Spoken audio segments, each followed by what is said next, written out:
All right, let's talk about Tyrion 4. I've talked about it plenty that George had a kind of delay period in the year 1994. Now we are fully out of the delay. We are in the year 1995 or so, where George just starts crushing it. He starts writing really fast with regards to a Game of Thrones. And you'll see that almost at this point, the novel does change its tone. George kind of finds his footing, and it starts feeling like Ice and Fire. It starts feeling like later books. At this point, it's quite striking, and you'll notice that George goes to his basic chapter structure here, where he throws you in some place that's completely jarring and disorienting, and then he spends a lot of time explaining how the characters got there, which is a pretty common kind of like structure he does. He always likes to. George is very focused on beginnings and endings because he's a short story writer, so he always has really good beginnings and endings to chapters. So you're kind of always thrown in the middle of the action, but there's not always this big explanation on how they got there. This chapter is one where there is massive explanation, where he's telling the story in out of order. But you'll see that Tyrion really starts getting his voice here, being that complete dick that Tyrion is. The humor is there, also like a lot of the ridiculousness, a lot of the as the kids would say, the cringe is in this chapter too. There's stuff in here where you kind of go, oh god, and that's so George. So let's get into it. Let's get it. This is a rather medium-sized chapter. 5,000 something words. I mean, short for a Tyrion chapter, I guess, but medium size, pretty long for maybe Game of Thrones. But it's a lot of action. So Tyrion, as he stood in the pre-dawn chill, watching Chiggin butcher his horse, Tyrion Lannister chalked up one more debt owed the Starks. By the way, this chapter is the first time we hear the phrase, a Lannister always pays his debts. That was not a thing in the first third of the book. As George hits 1995, he comes up with this backstory that the Lannisters have this family saying outside of their words, "Hear me roar," which is based on a song, "Woman, hear me roar." But this is Lannister always pays his debts. Becomes a thing. Of course, paying debts, we hear this phrase a lot with other stuff too, but in A Song of Ice and Fire, like with Jaqen and Hagar and paying his debts, and I think even Stannis says that a king should pay his debts and things like that. But yes, Lannister pays his debts. This comes into it, but Tyrion is thinking of course, in his vengeance sense, that he's very vengeance oriented.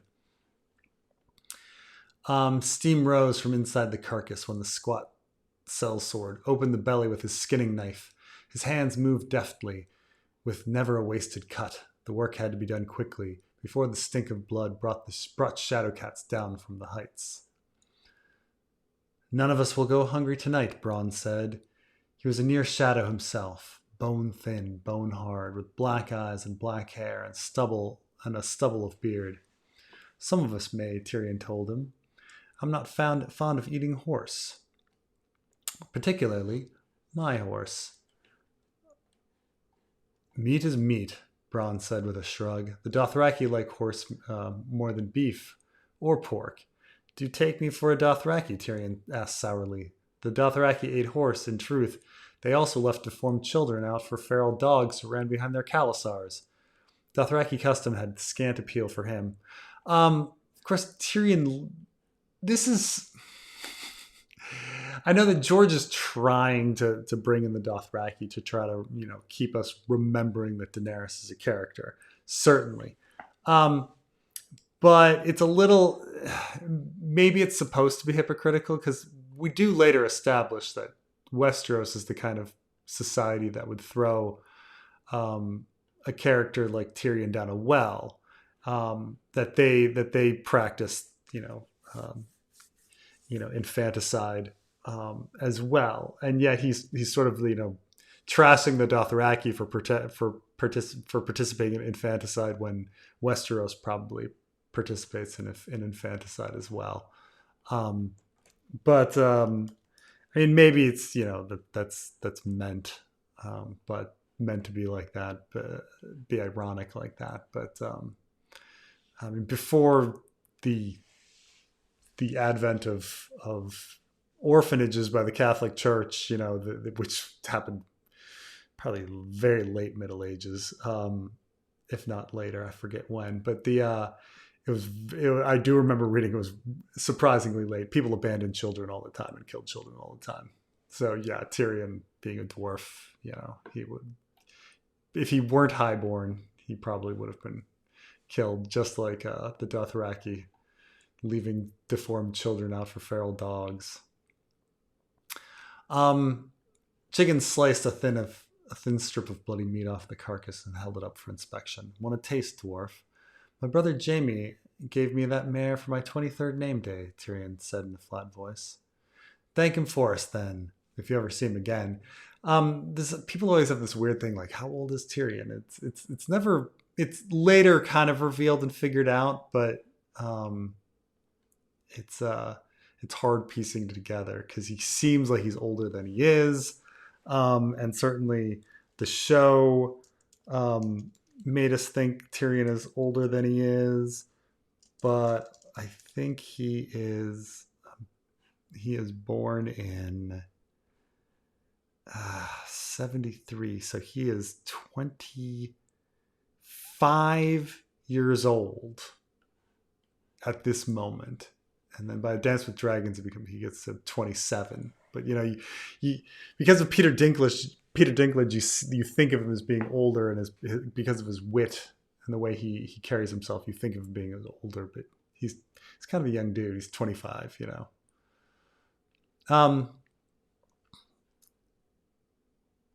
Thank him for us if you ever see him again. Chicken grinned, showing yellow teeth, and swallowed the raw meat in 2 bites.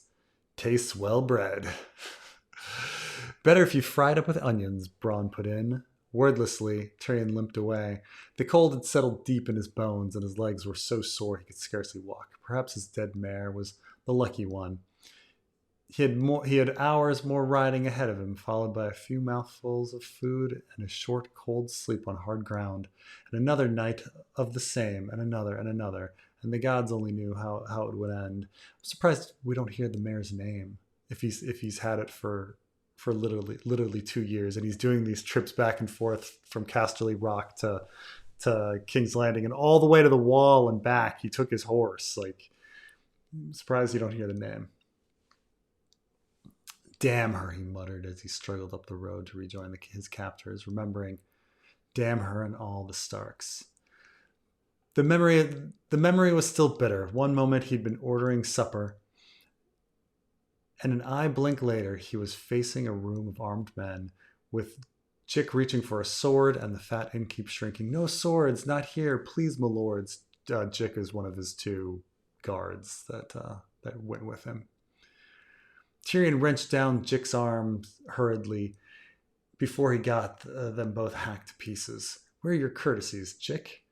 Our good hostess said no swords. Do as she asks. He forced a smile that must have looked as queasy as it felt. You're making a sad mistake. See, here we are in the flashback. How did we get to where we are with the stripping of this horse? Well, let's rewind. Nick, I had no part in any attack on your son, on my honor. Lannister honor, was all she said. She held up her hands for the room to see. His daggers left these scars, the blades he sent to to open my son's throat. We tend to think of scars as being healed over lumps in your skin, like, oh, it healed up, but there's still a scar. George uses scar for both that and wounds. So, I don't think, maybe how long has it been? It's been weeks, but several weeks, but still, like, would her hand be fully healed yet, or there'd still be some scabs or whatever, on it. But George uses scars for if you even if it's a gaping wound, he would still as a variant call it a scar. Tyrion felt anger all around him, thick and smoky. Yeah, and this is the interesting thing is when George does flashbacks, he begins with using a had and then drops the had.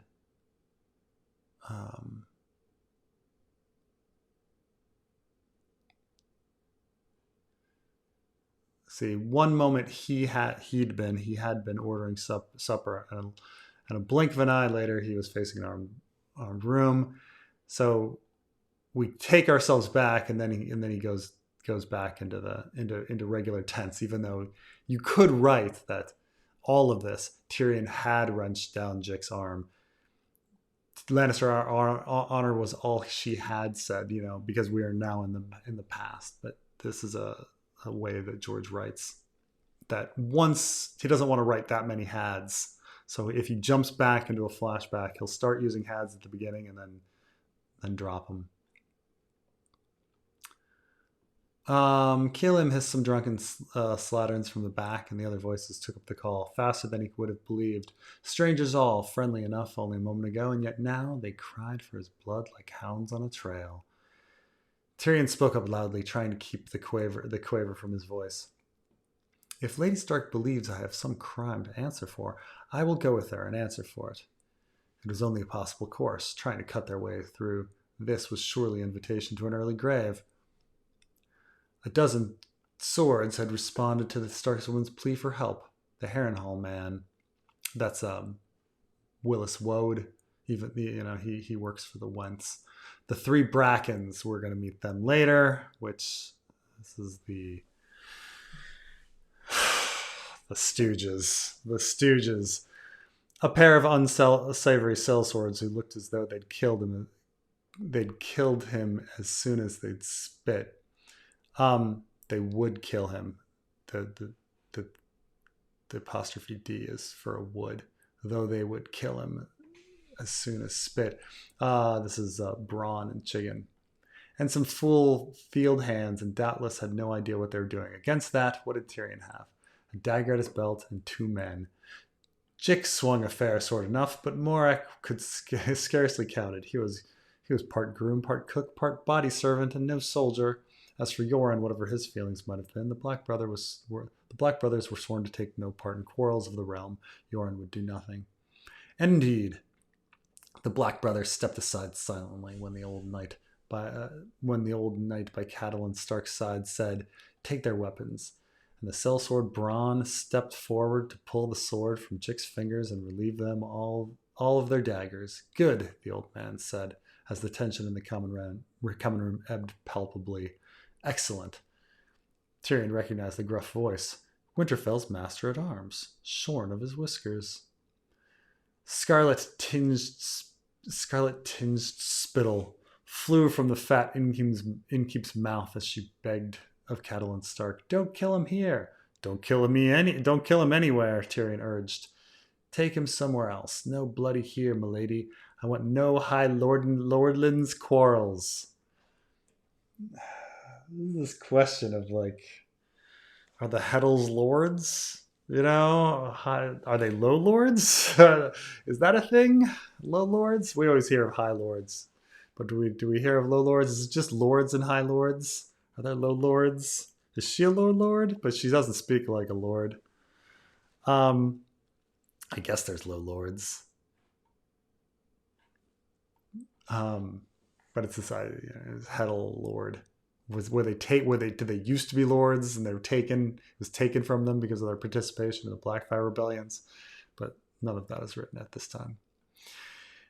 "We're taking him back to Winterfell," she said, and Tyrion thought, well, perhaps. But then he'd had a moment to glance over the room and get a better idea of the situation. He was not altogether displeased by what he saw. Oh, the Stark woman had been clever, no doubt of it. Forced them to make a public affirmation of the oaths sworn her father by the lords they served, and then call on them for succor. And Her a woman, yes, that was sweet. Um, there's a Tyrion's sexism really like bleeds into this chapter quite a bit. Like he's sitting there, he's very angry that he's been outwitted by Catelyn. Um, or at least he takes her actions as an outwitting. I mean, Catelyn's, she's being somewhat clever. She knows very quickly. She knows that she can't really take him back to Winterfell because she'll get caught. She needs to trick everybody to think that she's heading for Winterfell and then make it to the Eyrie. So very quickly she does this calculation and is like, "Yes, I'm going to Winterfell," and then she does a different route. But Tyrion takes it as her outwitting him, like in some sort of battle of the minds. And here he's like, "Oh yes," and then she was so clever about it, her being a woman and all. Like she could possibly, control the fact that she's a woman making these choices. Her success was not as complete as she might have liked. There were close to 50 in the room, by his rough count. Catelyn Stark's plea had roused a bare dozen. The others looked confused or frightened or sullen. Sullen in this context doesn't mean sad. It means kind of like resistant. They talk about the sullen peasant. I think I talked about this before, but the sullen peasant is like this resistant peasant that's not doing his work. Only 2 of the Freys had stirred, Tyrion noted, and they sat back down quick enough when their captain failed to move. He might have smiled if he dared. I could get this idea. We get this idea that the Freys have bitterness towards the Tullys, or at least Tyrion imagines it. Winterfell it is then. He said instead. That was a long ride, as he could well attest, having just ridden it the other way. So many things could happen along the way. My father will wonder what has become of me, he added, catching the eye of the swordsman who'd offered to yield up his room. He'll pay a handsome reward to any man who brings him word of what happened here today. Lord Tywin would do no such thing, of course, but Tyrion would make up for it if he won free. Sir Roderick glanced at his lady, his look worried. As well it might be. His men come with him, the old knight announced. And we'll thank the rest of you to stay quiet about what you've seen here. It was all Tyrion could do not to laugh. Quiet, the old fool. Unless he took the whole in. The word would begin to spread the instant they were gone. The free rider with the gold coin in his pocket would fly to Casterly Rock like an arrow. If not him, then someone else. Yoren would carry the story south. This is an interesting thing because Yoren is the first one to carry it south. Yet as fast as he can go, and yet Varys hears of it before Yoren takes the information to Ned, which means maybe there was someone even faster than Yoren, maybe. But it also implies that like Yoren told Varys what had happened, which with a bunch of other evidence makes it seem like, including what later happens with Gendry and Yoren admitting that he was bribed to take Gendry by Varys, makes Yoren look like he's on Littlefinger's payroll. I mean, not Littlefinger, Varys' payroll. Varys. That fool singer might make a lay of it. So the memory of him going back and forth in time is really weird because, he's for example given Bronn a name, but he doesn't learn Bronn's name until later, and so he doesn't know Marillion's name. So he calls him that fool singer.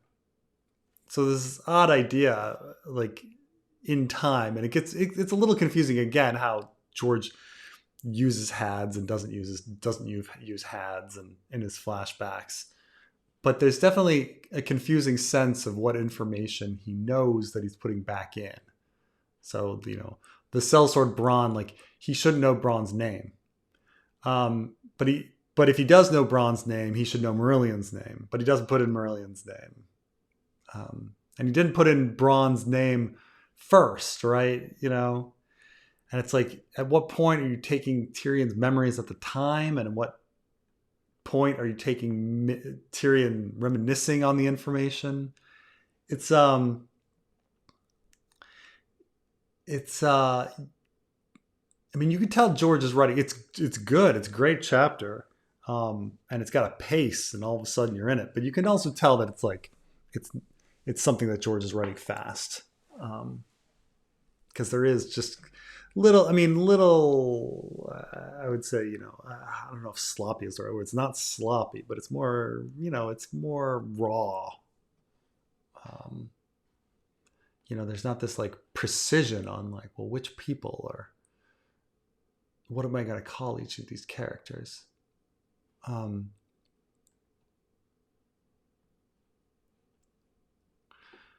Good, the old meta. All right.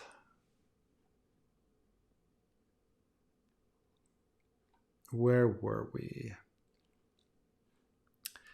The fool singer might make a lay of it.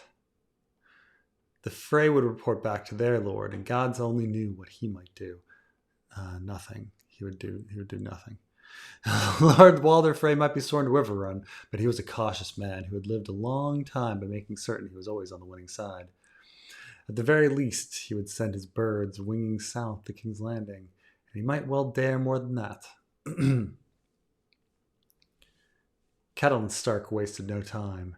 We must ride at once. We'll want fresh mounts and provisions for the road. You men, know that you have the eternal gratitude of House Stark. If any of you choose to help us guard our captives and get them safe to Winterfell, I promise you, you shall be rewarded. And that was all it took. The fools came rushing forward. Tyrion studied their faces. They indeed would be well rewarded, he vowed himself, but perhaps not quite as they imagined. Again, the Lannister pays his debts kind of idea. Yet even as they were bundling him outside, saddling the horses in the rain, and tying his hands with a length of coarse rope, Tyrion Lannister was not truly afraid. They would never get him to Winterfell. He would have given odds on that. Riders would be after them within a day. Birds would take wing, and surely one of the river lords would want to curry favor with his father enough to take a hand. Tyrion was congratulating himself on his subtlety when he pulled a hood over his eyes and lifted him up. When someone pulled a hood down over his eyes and lifted him up onto a saddle. Tyrion congratulating himself on his subtlety.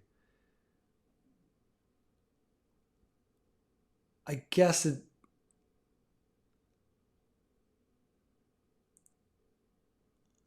the idea is, I'm not sure exactly what he's congratulating himself on, like how clever he's being. He's saying, he yells to everyone that people will pay a handsome reward. If I'm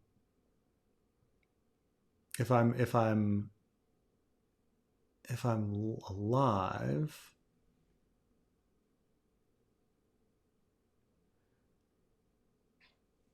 This is the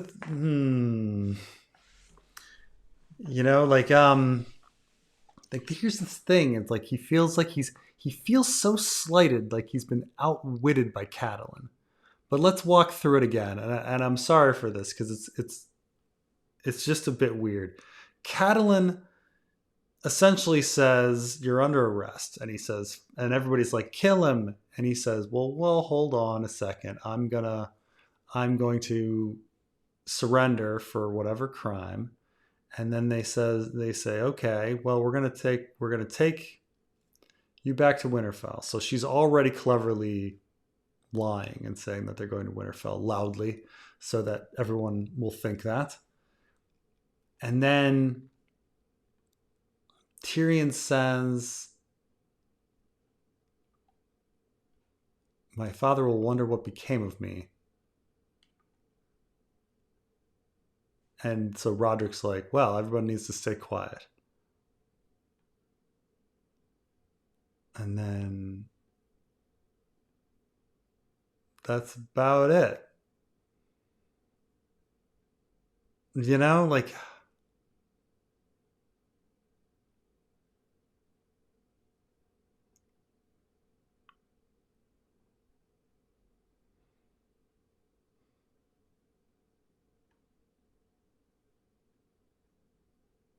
Hmm. I, I'm sure someone will be like, "Oh, Preston's so stupid. Like, it's very clear what Tyrion is what subtlety Tyrion is congratulating himself on." But I don't really know, and I don't really think that like Catelyn Stark has outwitted him. That there was some like rivalry of wits here. Catelyn Stark had a good idea of like tell everyone that she's going to Winterfell and go to the Vale instead, and then her plan doesn't change at all. You know, like um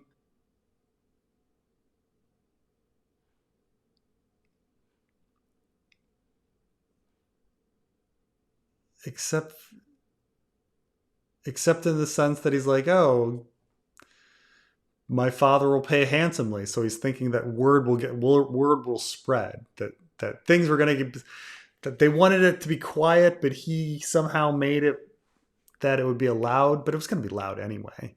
Like there's no way the secret was not going to be kept, but he somehow thinks that he's being clever by saying,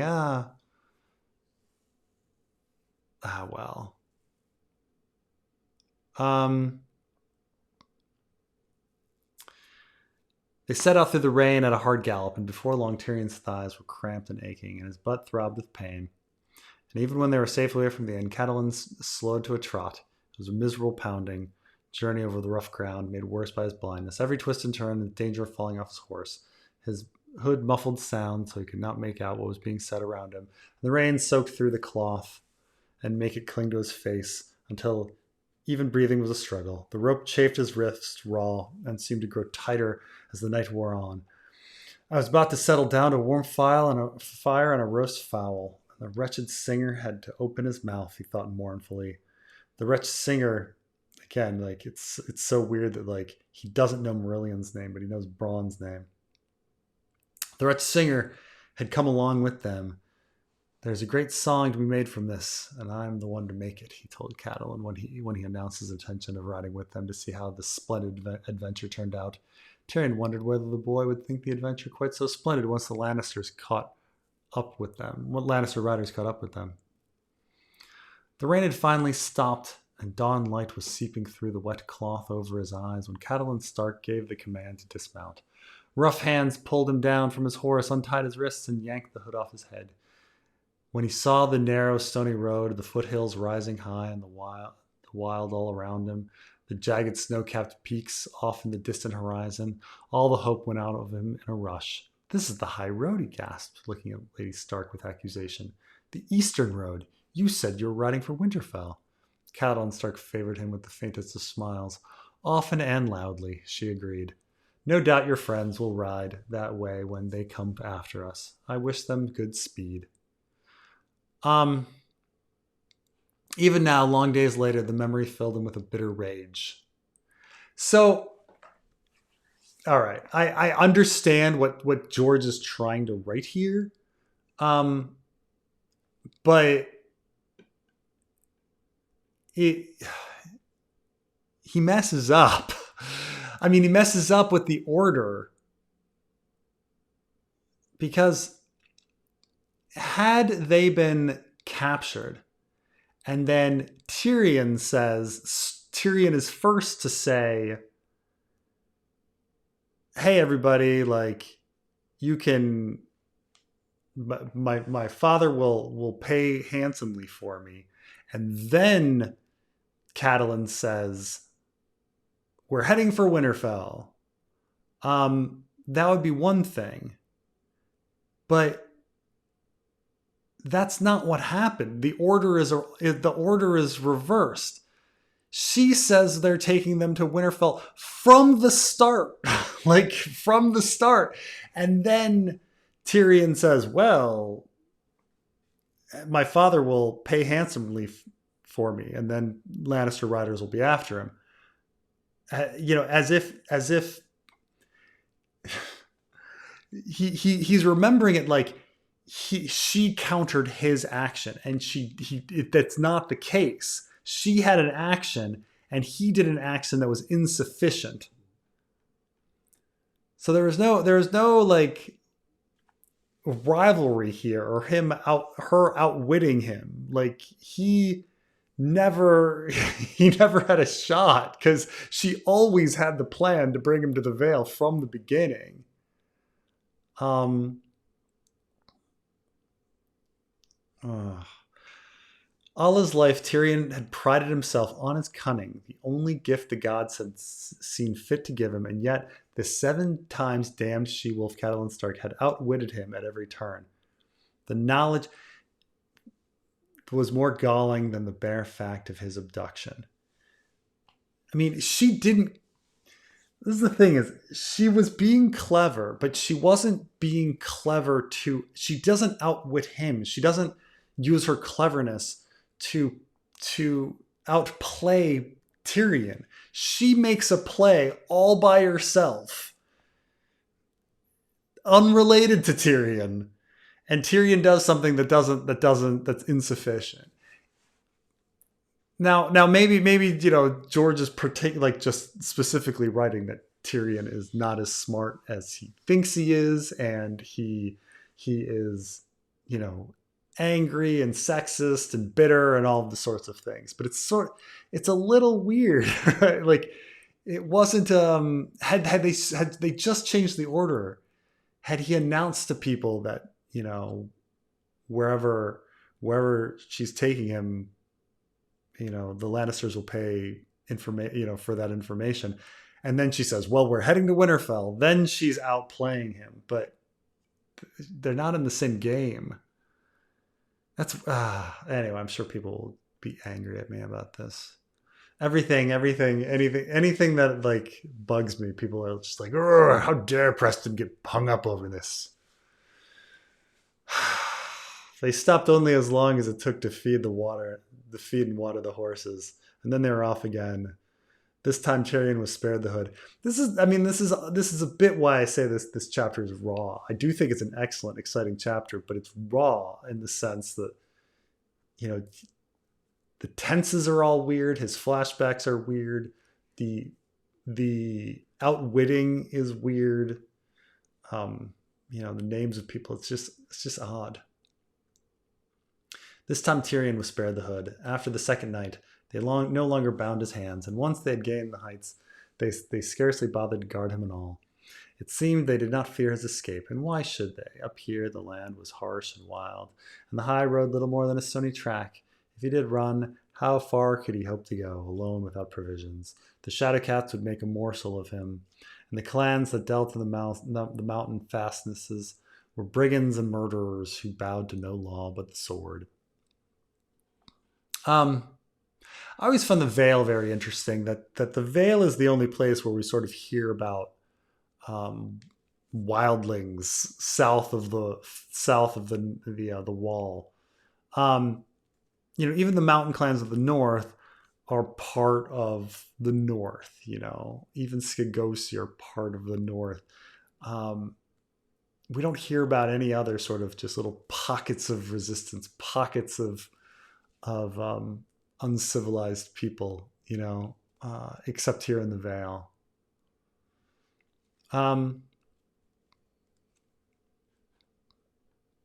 Yet still the Stark woman drove them forward relentlessly.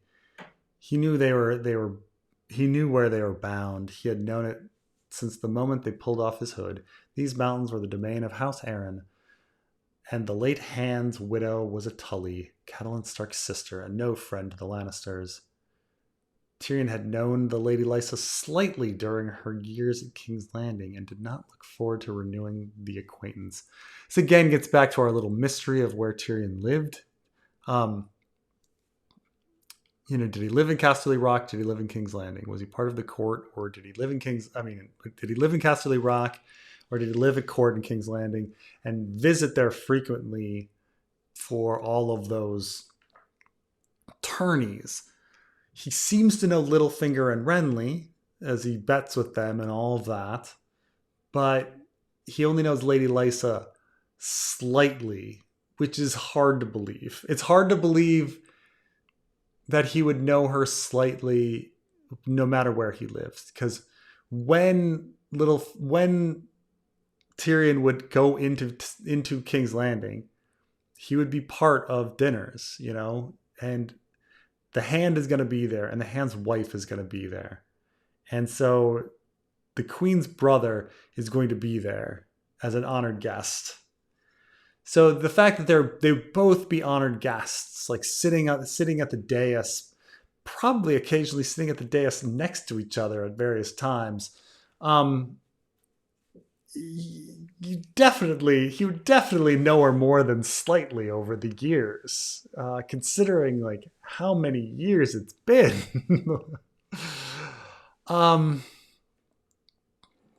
But okay, I guess only an acquaintance. His captors were clustered around a stream a short ways down the high road.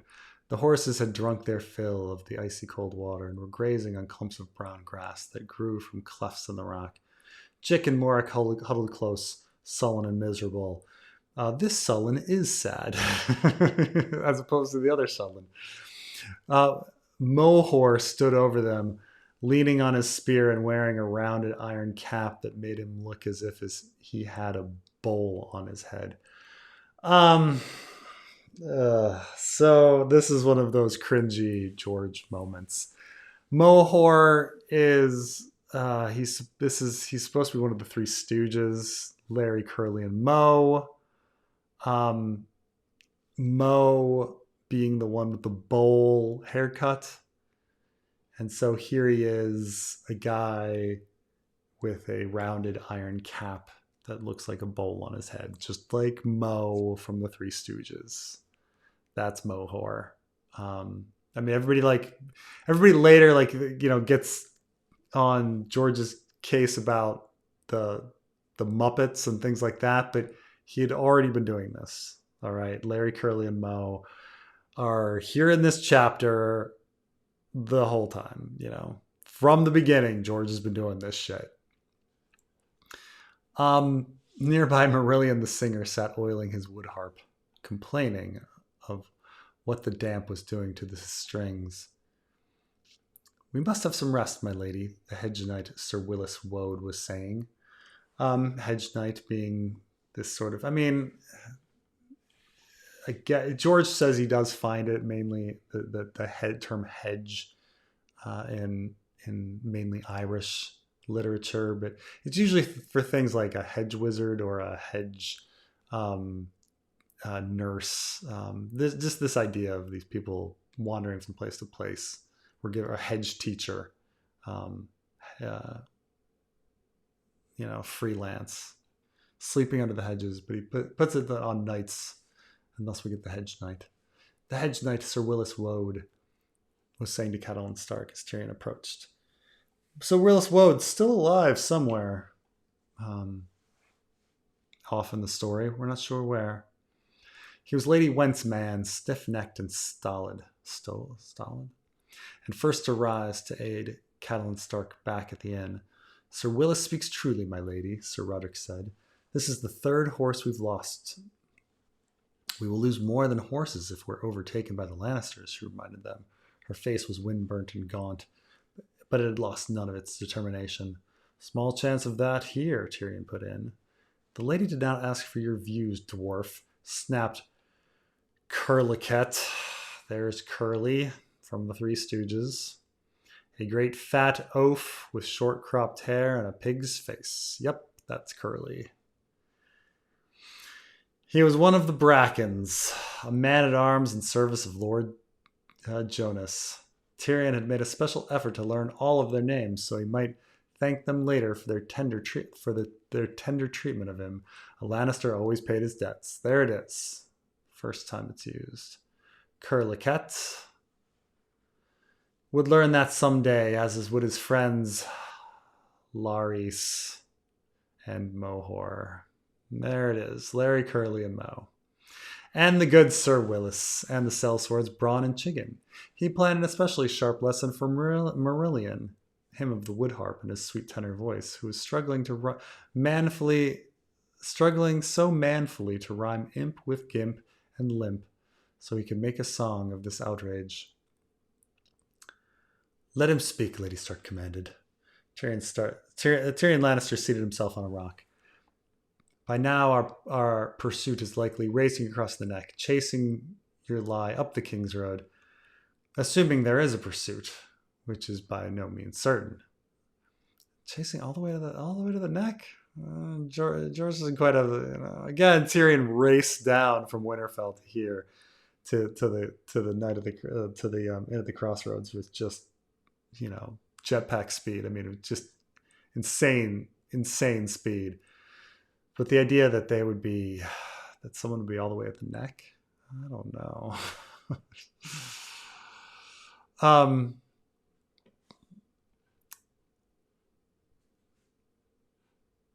Oh, no doubt the word has reached my father, but my father does not love me overmuch. Maybe it reached his father by raven or something, and I am not all sure he will bother to bestir himself. It was only a half lie. Lord Tywin Lannister cared not a fig for his deformed son. But is that the first time we use? Because he doesn't say in Ice and Fire they don't say give a shit. They say give a fig. I'm trying to see when the first time they use fig.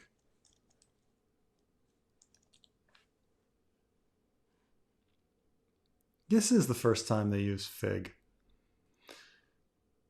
And then he goes crazy.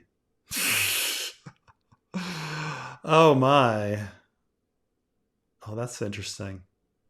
I mean, so he goes crazy with the use of fig for the rest of a Game of Thrones, and then doesn't use it once in a Clash of Kings, and he only uses it once in A Storm of Swords, once in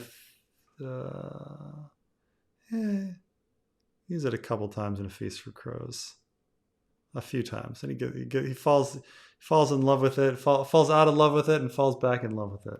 Fig. Lord Tywin cared not a fig for his deformed son, but tolerated no slight against his house, the honor of his house. This is a cruel land, Lady Stark. You'll find no succor until you reach the Vale.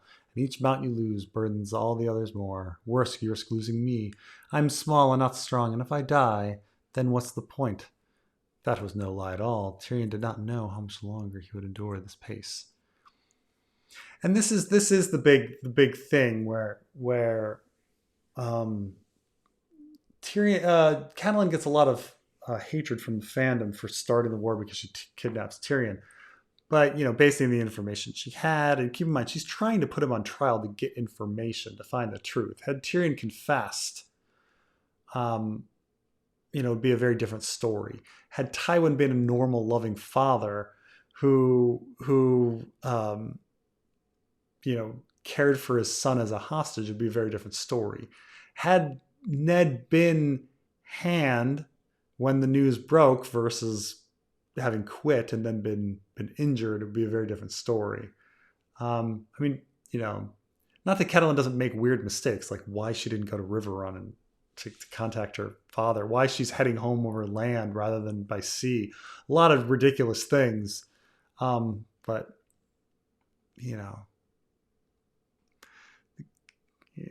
there's some apologies. There's you can make a lot of apologies for kidnapping Tyrion, arresting Tyrion. It might be said that death is the point, Lannister, Catelyn Stark replied.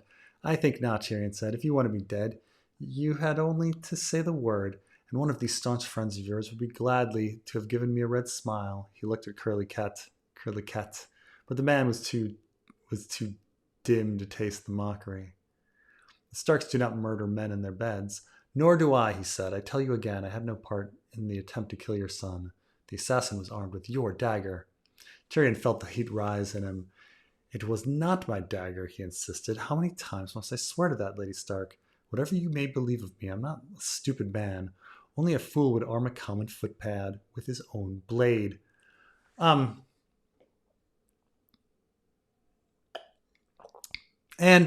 in the end, the fans, very few people are really happy with the reveal in A Storm of Swords that Joffrey was the one that hired the cat's paw. Why would you need to arm a footpad? I mean, don't most people have daggers? Like, aren't daggers pretty common? Why would you need to give a footpad a dagger? And why would you give him one so expensive? You know, why one that in one book people say, oh, no one, this would not go unnoticed. We're very much led to believe that Tyrion is being actively framed by someone. And so having it be a big accident with Joffrey just doesn't kind of make sense in the end. And so, yeah. So, I mean, this question is like, why would you... No one would use their own blade. And there's no need to even give a footpad a blade unless you're trying to frame somebody. And so the explanation that we got that there was no actual framing is kind of weird. Just for a moment he thought he saw a flicker of doubt in her eyes, but what she said was, "Why would Peter lie to me? Why does a bear shit in the woods?" he demanded. Because it's because it's in his nature. Lying comes as easily as breathing to a man like Littlefinger. You ought to know of that. You of all people. So here's the weird thing. Again, Tyrion knows Littlefinger. He knows Littlefinger well. He knows Littlefinger well enough that he knows that lying comes as easily as breathing to him. Now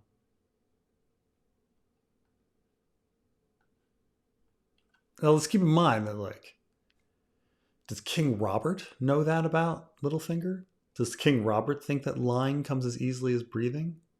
You know? He never says anything like that. Does Pycelle ever say that about Littlefinger? You know, Varys certainly probably believes that about Littlefinger, but does Renly believe that about Littlefinger? So Tyrion knows Littlefinger really well, but he doesn't know Lysa. I don't think. I mean, maybe all this, maybe all the whoring, maybe he goes to the whore house a lot, so he spends a lot of time with Littlefinger, does a lot of the gambling with Littlefinger, spends time with him. But they should have really clarified that he spends time all this time with Littlefinger. And of course, this is all very. I think, as I had did a video on the biggest plot hole, where of the story, and that the Tyrion, once he's hand in a Clash of Kings, that he never deals with Littlefinger. It's just such a huge plot hole. She took a step towards him, her face tight. "And what does that mean, Lannister?" Tyrion cocked his head. "Why, every man at court has heard him tell how he took your maidenhead, my lady." "That is a lie," Catelyn Stark said. "Oh, wicked little imp," Marillion said, shocked.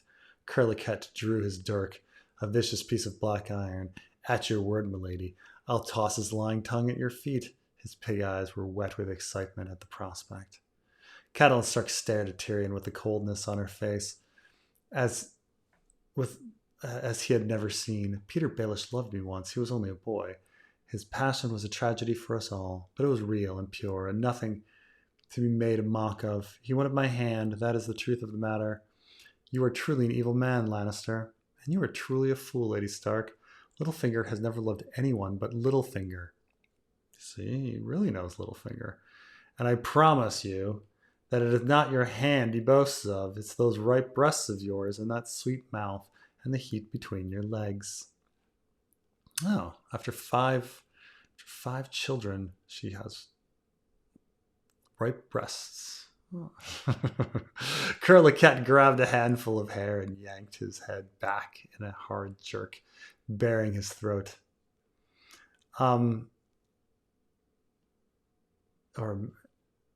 Speaking of ripe in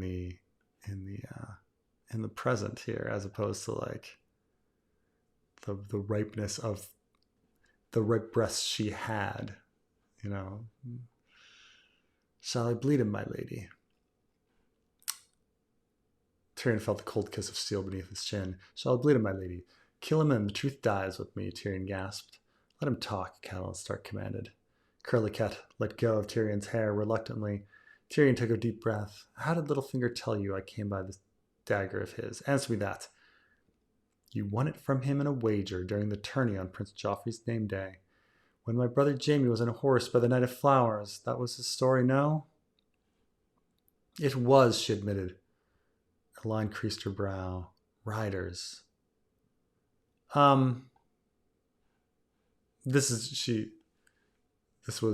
told the story before, apparently. That was his story, no? I imagine they've had this conversation before because it was riders. The shriek, she admitted, the line creased her brow. Riders. The shriek came from the wind-carved ridge above them. Sir Roderick had sent Laurie scrambling up the rock face to watch the road while they took their rest. For a long second, no one moved. Catelyn Stark was first to react. Sir Roderick, Sir Willis, to horse, she shouted. Get to the other mounts behind us. Mohor, guard the prisoners. Arm us. Tyrion sprang to his feet and seized her by the arm. You'll need every sword. She knew he was right. Tyrion could see it. The mountain clans cared nothing for the enmities of the great houses. They would slaughter Stark and Lannister with equal fervor, as they slaughtered each other. They might spare Catelyn herself. She was still young enough to bear sons. Still, she hesitated. I hear them, Sir Roderick called out. Tyrion turned his head to listen. And there it was, hoofbeats, a dozen horses or more, coming nearer. Suddenly everyone was moving, reaching for weapons, running to their mounts. Pebbles rained down around them as Larys came springing and sliding down the ridge. He landed breathlessly in front of Catelyn Stark, an ungainly-looking man with wild tufts of rust-colored hair sticking out from under his conical steel cap. This is, of course, Larry. It's Three Stooges' hair. He gives everyone he gives them all the descriptions. 20 men, maybe 25, he said, breathless. Milk snakes or moon brothers, by my guess. They must have eyes out. Milady, hidden watchers. They know we're here. Sir Roderick Cressel was already a horse. Already a horse. A long sword in his hand. Mohor crouched behind him, behind a boulder, both hands on his iron-tipped spear, a dagger between his teeth. You, Singer, Sir Willis Woad called out. Help me with this breastplate. Marillion sat frozen, clutching his wood harp, his face as pale as milk. But Tyrion's man Morrick bounded quickly to his feet and moved to help the knight with his armor. Tyrion kept his grip on Catelyn Stark. You have no choice, he told her. 3 of us and a 4th man wasted guarding us. 4 men can be the difference between life and death up here. Give me your word that you'll put down your sword again after the fight is done. My word. The hoofbeats were louder now. Tyrion grinned crookedly. Oh, that you have, my lord, lady, on my honor as a Lannister.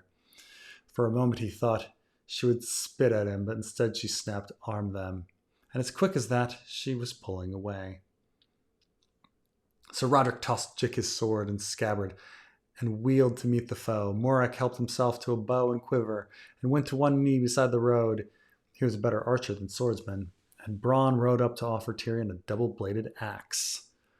And so here we get a little joke. In fantasy literature, dwarfs, the race of dwarfs are usually wield axes. And here Tyrion is given an axe, but different type of dwarf. And so this is the big joke. I've never fought with an axe. The weapon felt awkward and unfamiliar in his hands. It had a short haft, a heavy head, a nasty spike on top. Pretend you're splitting logs, Bronn said, drawing his long sword from the scabbard across his back. He spat and trotted off to form up beside Chiggin and Sir Roderick. Sir Willis mounted up to join them, fumbling with his helmet, a metal pot with a thin slit for his eyes, and a long black silk plume. Because of reality, I think, most highborn people would be trained in both sword and axe.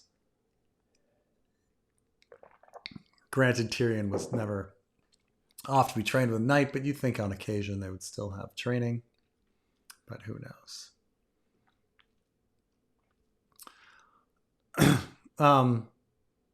Logs don't bleed, Tyrion said to no one in particular. He felt naked without armor. He looked around for a rock and ran over to where Marillion was hiding. Move over. Go away, the boy screamed back at him. I'm a singer. I want no part of this fight. What, lost your taste for adventure? Tyrion kicked at the youth until he slid over it, not a moment too soon. A heartbeat later, the riders were on them.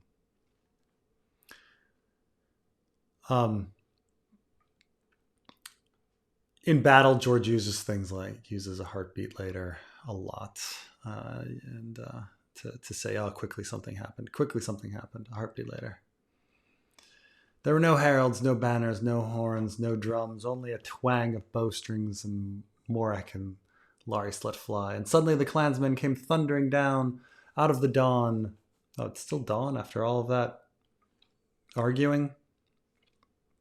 Lean, dark men in boiled leather and mismatched armor, faces hidden behind barred half-helms. In gloved hands they were clutched all manner of weapons. In gloved hands were clutched all manner of weapons, long swords and lances and sharpened scythes, spiked clubs and daggers with heavy iron mauls. And at their head rode a big man in a striped shadow-skin cloak, armed with a two-handed greatsword. Sir Roderick shouted, "Winterfell!" as he rode to meet them. This becomes a joke later with Arya about like where you serve is where is your battle cry. With Bronn and Chicken beside him screaming some wordless battle cries, Sir Willis Wood followed, swinging a spiked helm morning star around his head. Yeah, George gets this wrong. He means flail, but he sticks with it. Throughout Ice and Fire. Morning Star is a flail in Ice and Fire. Harrenhal, because he serves the Wentz as a hedge knight. He sang. Tyrion felt a sudden urge to leap up, brandish his axe, and boom out, "Casterly Rock!" But the insanity passed quickly, and he crouched down lower. He learned the screams of frightened horses and the crash of metal on metal. Chiggin's sword raked across the naked face of a mailed rider, and Bronn plunged through the clansmen like a whirlwind, cutting down foes right and left. Sir Roderick hammered at the big man in the shadowskin cloak, their horses dancing around each other as they traded blow for blow. Jick vaulted onto a horse and galloped bareback into the fray. Tyrion saw an arrow sprout from the throat of a man in a shadowskin cloak. When he opened his mouth to scream, only blood came out. By the time he fell, Sir Roderick was fighting someone else. Suddenly, Marillion shrieked, covering his head with his wood harp, as a horse leapt over their rock. Tyrion scrambled to his feet as the rider turned to come back at them, hefting a spiked maul. Tyrion swung his axe with both hands. The blade caught the charging horse in the throat with a meaty thunk, angling upward, and Tyrion almost lost his grip as the animal screamed and collapsed. He managed to wrench the axe free and lurched clumsily out of the way. Marillion was less fortunate. The horse and rider crashed to the ground in a tangle atop the singer. Tyrion danced back in while to the brigand's leg, while still pinned beneath his fallen mount, and buried the axe in the man's neck, just above the shoulder blades. As he struggled to yank the blade loose, he heard Marillion moaning under the bodies. "Someone help me!" the singer gasped. "Gods have mercy, I'm bleeding." "I believe that's horse blood," Tyrion said. The singer's hand came crawling out from beneath the dead animal, scrambling in the dirt like a spider with 5 legs. Tyrion put his heel on the grasping fingers and felt a satisfying crunch. "Close your eyes and pretend you're dead," he advised the singer before hefting the axe and turned away. Yeah, so Tyrion breaks some fingers here, and somehow, he's still they heal, and Marillion's still able to be a harpist. But that was a pretty mean thing to do, considering this is the guy's vocation is playing the harp. And later, Randa in the Vale says that Marillion is really good at digital penetration, and it's one of these stories that's not necessarily believable because he has broken fingers and things like this. It's just kind of a weird thing, After that, things ran together. The dawn was full of shouts and screams and heavy with the scent of blood, and the world had turned to chaos. Arrows hissed past his ears and clattered off the rocks. He saw Bronn unhorsed, fighting with a sword in each hand. Okay. Tyrion kept on the fringes of the fight, sword in each hand. Okay, I mean, sliding from rock to rock and darting out of the shadows to hew the legs of the passing horses. He found a wounded clansman and left him dead, helping himself to the man's half helm. It too snugly, but Tyrion was glad for any protection at all. Jick was cut down from behind while he sliced at a man in front of him, and later Tyrion stumbled over Curlicut's body. The pig face had been smashed with a mace, but Tyrion recognized the dirk as he plucked it from the man's dead fingers. He was sliding it through his belt when he heard a woman scream. Catelyn Stark was trapped against the stone face of the mountain with 3 men around her, one still mounted and the other 2 on foot. She had a dagger clutched awkwardly in her maimed hands, but her back was to the rock now, and they had penned her on 3 sides. Let them have the bitch, Tyrion thought, and welcome to her, yet somehow he was moving. He caught the first man in the back and the knees before they even knew he was there, and the heavy axe split flesh and bone like rotten wood. Logs that bleed. Tyrion thought that inanely as the second man came for him. Tyrion ducked under his sword, lashed out with the axe. The men reeled backward, and Catelyn Stark stepped up behind him and opened his throat. The horseman remembered an urgent engagement elsewhere and galloped off suddenly. A bit of, it's Tyrion, I guess, with the weird cleverness here. Though it's not a very ice and fire sentence, that one, but we kind of accept it because it's Tyrion. Tyrion looked around. The enemy were all vanquished or vanished. Somehow the fighting had ended when he wasn't looking. Dying horses and wounded men lay all around, screaming and moaning. To his vast astonishment, he was not one of them. He opened his fingers and let the axe thunk to the ground. His hands were sticky with blood. He could have sworn he had been fighting for half a day, but the sun seemed scarcely to have moved at all. Your first battle, Bronn asked later, as he bent over Jick's body, pulling off his boots. They were good boots, as befit one of Lord Tywin's men. Heavy leather, oiled and supple, much finer than what Bronn was wearing. Tyrion nodded. My father would be so proud, he said. His legs were cramping so badly he could scarcely stand. Oddly, he had never once noticed the pain during the battle. You'll need a woman now, Bronn said, with a glint in his black eyes. He shoved the boots into his saddlebag. Nothing like a woman after a man's been blooded. Take my word. Chiggin stopped looting the corpse of the brigands long enough to snort and lick his lips. Tyrion glanced over to where Lady Stark was dressing Sir Roderick's wounds. I'm willing if she is, he said. The free riders broke into laughter, and Tyrion grinned and thought, there's a start. Afterward, he knelt by the stream and washed the blood off his face in water cold as ice. As he limped back to the others, he glanced again at the slain. The dead clansmen were thin, ragged men with their horses scrawny and undersized, and every rib showing. What weapons Bronn and Chiggin had left them were none too impressive. Mauls, clubs, a scythe.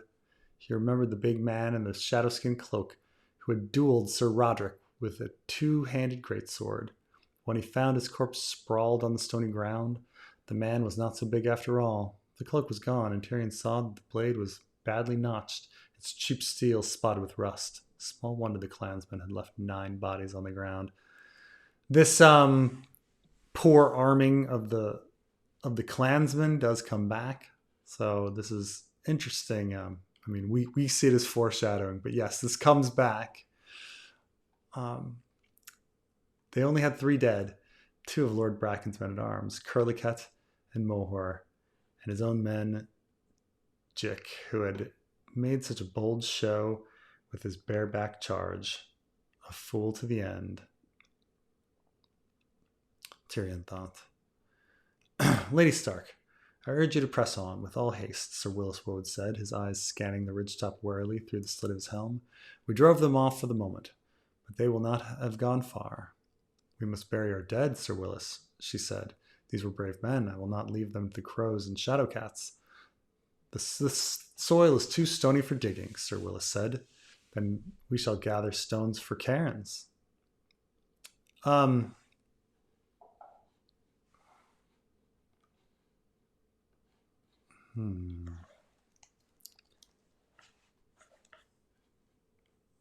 trying to remember if... Let me check. I was trying to check if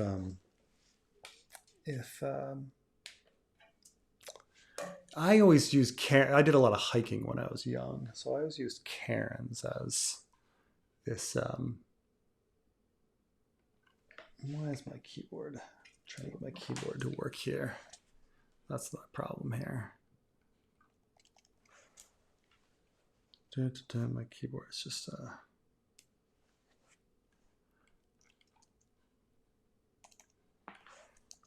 Come on, keyboard. There we go, finally. I guess it's mound. Both for burial mound and for tombs. Okay. Gather all the stones you want, Bronn told her, but do it without me or Chiggin. I always use cairn for like if you're hiking and you see a stone pile, but you use them for burying people too.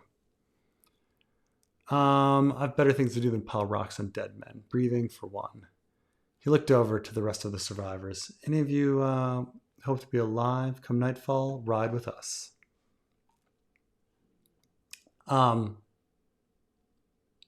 So it's interesting that her sellsword man has betrayed her now. And it's like, whatever. My lady, I fear he speaks the truth, Sir Ruddock said wearily. The old knight had been wounded in the fight, a deep gash in his left arm, and a spear thrust that grazed his neck. And he sounded his age. If we linger here, they will be on us again for certainty, and we may not live through a second attack. Tyrion could see the anger in Catelyn's face, but she had no choice. May the gods forgive us. We ride at once. There is no shortage of horses now. Tyrion moved his saddle to Jick's spotted gelding, who looked strong enough to last another 3 or 4 days at least. He was about to mount when Laurie stepped up and said, "I'll take that dirk now, dwarf. Let him keep it."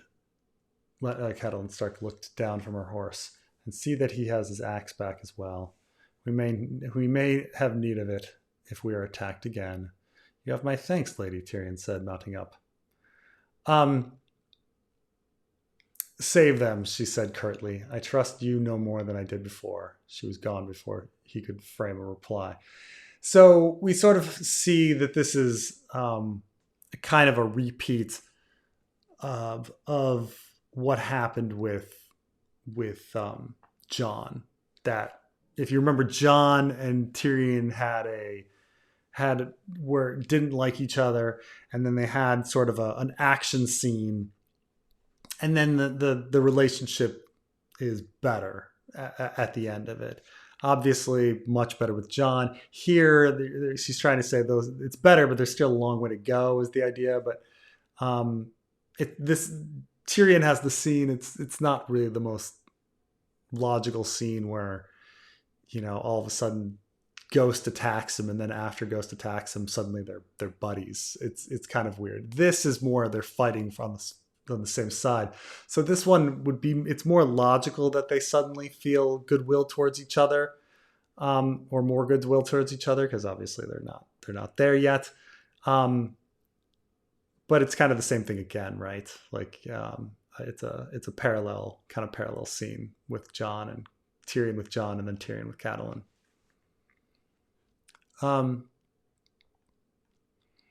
Tyrion adjusted his stolen helm and took the axe from Bronn. He remembered how he had begun the journey, with his wrists bound and a hood pulled over his head, and decided that this was a definite improvement. Lady Stark could keep her trust, so long as he could keep the axe. He counted himself ahead in the game. Sir Willis Woad led them out. Sir Bronn took the rear, and Lady Stark safely in the middle. Roderick a shadow beside her. Marillion kept throwing sullen looks back at Tyrion as they rode. Sullen meaning sad here. The singer had broken several ribs, his wood harp, and all 4 fingers on his playing hand. Yet the day had not been an utter loss. Somewhere he had acquired a magnificent shadow-skin cloak, thick black fur slashed by stripes of white. He huddled beneath its folds silently, and for once had nothing to say. They heard the deep growls of shadow cats behind them before they had gone half a mile, and later the wild snarling of the beasts fighting over the corpses they had left behind. Marillion grew visibly pale. Tyrion trotted up beside him. Craven, he said. Rhymes with raven. Rhymes nicely with raven. He kicked his horse and moved past the singer up to Sir Roderick and Catelyn Stark. She looked at him, lips pressed tightly together. As I was saying before we were so rudely interrupted, Tyrion began. There's a serious flaw in Littlefinger's fable. Whatever you may believe, Lady Stark, I promise you this. I never bet against my family. And so, as I say, George is very focused on beginnings and ends, and this is quite a nice ending because, one, it's just a really memorable line. I never bet against my family, but I remember even the first time reading this being like, well, wait a minute. And then you've got to go back. You have to go back to remember what they were talking about before the battle, because the battle is exhausting and overwhelming. But, before it was, I lost it betting against, I won the dagger betting against Jaime.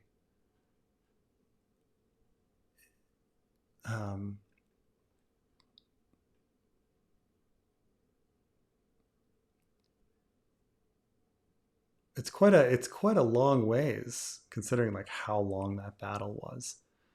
And I'd say it's probably one of the first time that you really have to do some work, right? You have to do some work. You have to be like, what was that? And go back.